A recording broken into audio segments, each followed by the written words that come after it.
Olá, estudantes. Eu sou a professora Clara Silva, do curso de Design de Interiores da ETEPAC, e estamos aqui começando a aula 3 do módulo de ergonomia.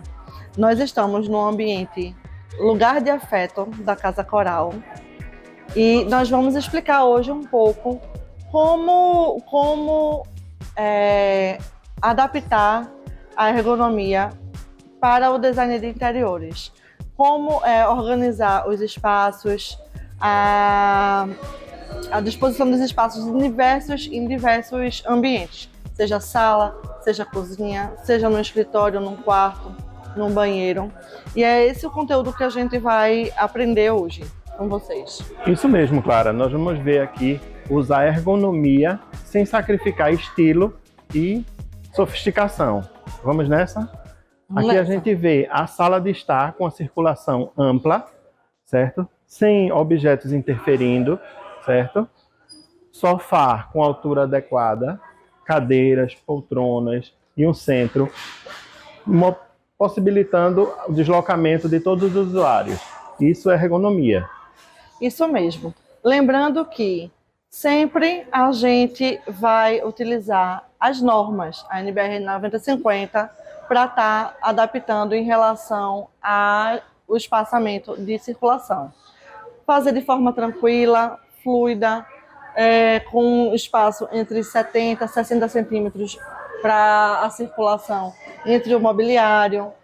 Como o meu colega Adalberto disse, as cadeiras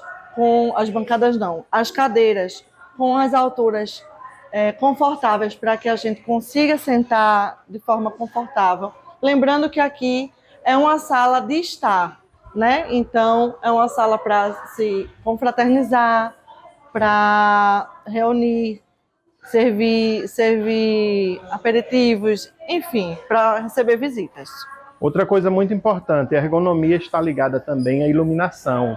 Iluminação reflete ergonomia. Então, a iluminação quente, aconchegante, reflete num ambiente aconchegante e acolhedor. Isso também é ergonomia. Então, trazendo a ergonomia aqui para um ambiente de sala de jantar e cozinha, a gente vai trazer ambiente para esse espaço de cozinha aqui da mesa de jantar. A mesa deve ser projetada com altura de face até o chão de 75 centímetros de altura. Então, aqui na bancada, altura 75 centímetros da face de cima para baixo, 75 centímetros. Altura confortável para que a pessoa consiga sentar e fazer todo o movimento de se alimentar. Outra coisa importante que a gente deve atentar na mesa de jantar é o espaçamento entre uma cadeira e outra. O espaço que a pessoa tem que ter, no mínimo de 60, confortavelmente de 70 a 80 centímetros, para que a pessoa que esteja aqui utilizando a mesa e se alimentando não bata, não conflite com a outra, né, que está do seu lado. Outra coisa muito importante que o colega Adalberto falou em relação à sala foi em relação à iluminação. Hoje em dia a gente utiliza muito a iluminação pendente.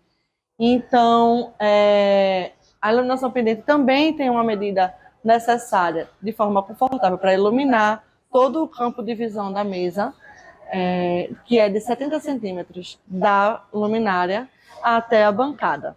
Essa iluminação, ela não, no caso, essa disposição com essa altura, ela não agride a questão da visualização, as pessoas conseguem se visualizar completamente e a iluminação é projetada perfeitamente para acima da bancada. Vindo aqui para a área da cozinha, a gente vê o balcão, que deve ter uma medida de altura da base dele ao piso de 90 centímetros, certo? Com profundidade, geralmente, hoje em dia, por conta de cooktop, 60 centímetros, 62.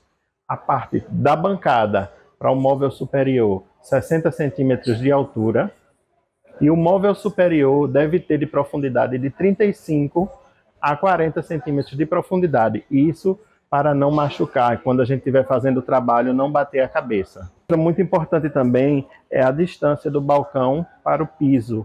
o móvel inferior deve ter uma distância para o pé entrar, para que a gente não se curve tanto. Isso é ergonomia, gente. Isso.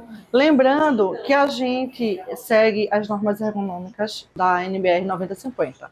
Mas, para cada equipamento que a gente utiliza na cozinha, existe no manual uma medida necessária para que a gente utilize e instale esse ambiente. A gente tem que estar sempre harmonizando da norma do equipamento técnico com as normas que são previstas por legislação mesmo. E uma coisa importante também, Clara, lembrar é que temos que analisar a antropometria. Para cada pessoa tem uma distância. A norma determina uma distância padrão, mas a gente tem que analisar o usuário que vai utilizar aquele ambiente e aquele móvel durante o dia. Isso mesmo. Lembrando que essas medidas que a gente coloca aqui são medidas base para uma medida de uma pessoa mediana, tanto mulher quanto o homem. A gente sabe que existem variações de medidas de pessoas, mas essas medidas são medidas que são básicas para que tanto uma pessoa bastante alta ou que tenha uma altura, uma estatura menor, ela consiga utilizar de forma confortável, certo? Vamos passar agora para o escritório e o quarto de casal. Pessoal, já aqui no escritório, integrando com o quarto, a gente tem uma medida, foi pensada aqui a bancada, com a medida da base ao piso, 75 centímetros de altura, que é o ideal para a bancada de trabalho, que fica confortável. Da bancada para a primeira prateleira, uma medida confortável para que você acesse sentado, 60 centímetros de altura, e essa prateleira não ultrapassar 30 centímetros. Isso é a medida de acordo com a norma. Exatamente. Lembrando sempre que a ergonomia em relação ao conforto, ela está sempre ligada à iluminação. Então a gente pode ver que todo ambiente ela tem vários tipos de iluminação, que cada um exerce um objetivo. A circulação está ampla, a gente consegue ver, consegue passear pelo quarto tranquilamente. Temos luzes focais para os quadros, luzes de ponto também para os ambientes, o ambiente de quarto, né? E aqui, chegando no banheiro, a gente também consegue analisar as alturas necessárias para que fique de forma confortável. Também obedece os 90 centímetros de bancada da face da bancada para baixo. A circulação a gente vê aqui que tem aproximadamente 80 a 90 centímetros. E a parte do banheiro, ela está bem ampla aqui e bem confortável para que a gente consiga exercer as atividades, né, cotidianas aqui dentro do banheiro. E é isso, minha gente.